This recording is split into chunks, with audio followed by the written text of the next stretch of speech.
Guys, so today I just want to give my opinion on the best gun for Warzone.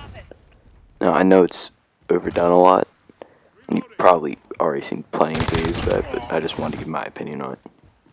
Alright, so to kick this off, I'm going to be talking about the primary weapons in your Warzone loadout, and these are going to be the Grau 5.56, the M4A1, or the AUG, and the Grau and the M4 are two really good weapons for medium to long range, and they both have 50 to 60 round mags that you can put on, which are great for the extra shield, and also you're going to be facing a lot more people at the same time. So like if you're in maybe a trios and your partners are dead and you come up against a full squad, you'll have enough ammo to not need to reload and possibly get a squad wipe.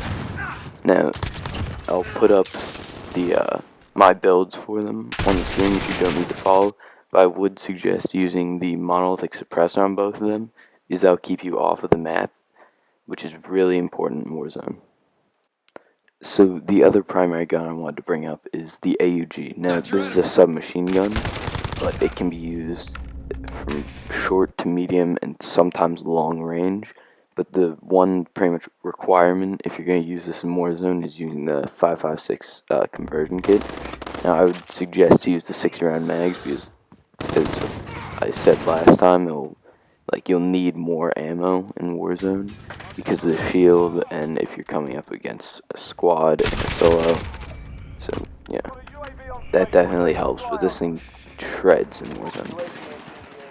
So the next thing I want to talk about is secondaries. And the two that I'd recommend is the R90 shotgun and the HDR sniper. Now, the HDR is better than the AX50 for Warzone, in my opinion, because of the range. And I think Exclusive Ace did a video on this, and I'll link that in the description, but it has a bit further of a range than the AX50, which definitely helps for Warzone, where you're going to be sniping at a lot longer ranges.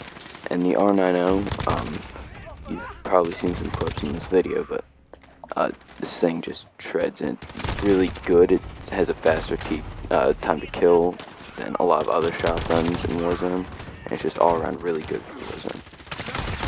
Now, going back to the HDR, I would highly suggest using the thermal dual power scope, because you can get insane ranges on that, just because people pop out. It's extremely easy to see people on. If you prefer not to use it or you haven't unlocked either of the thermal scopes yet, I'd suggest using something like the VLK or the Scout Combat Optic, because there won't be any scope glint on those, which is really big and people not seeing it. Now moving on to the perks, for the first one I would suggest Cold Blooded, because that counteracts the thermal scopes, and a lot of people are using thermal scopes in Warzone.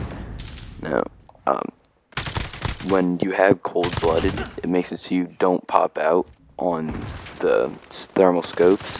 Now, you'll still be able to be seen, but not nearly as well as if you didn't have Cold Blooded. Now, for your second perk slot, I would definitely suggest Overkill, so you can carry a sniper or a shotgun, like I said earlier, for the secondaries.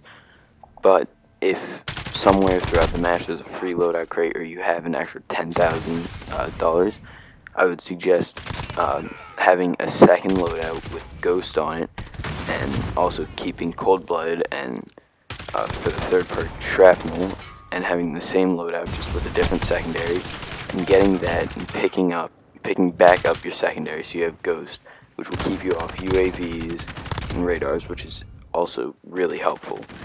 And for your third perk, like I just said, Shrapnel, because I think you should be using C4s for vehicles and people around corners and stuff, and Shrapnel will give you a second piece of lethal equipment, which would be your C4. And for your tactical, I'd highly suggest using the heartbeat sensor. Basically a necessity, at least for me in Warzone, because being able to see if somebody's camping in the building you're about to go in is extremely helpful.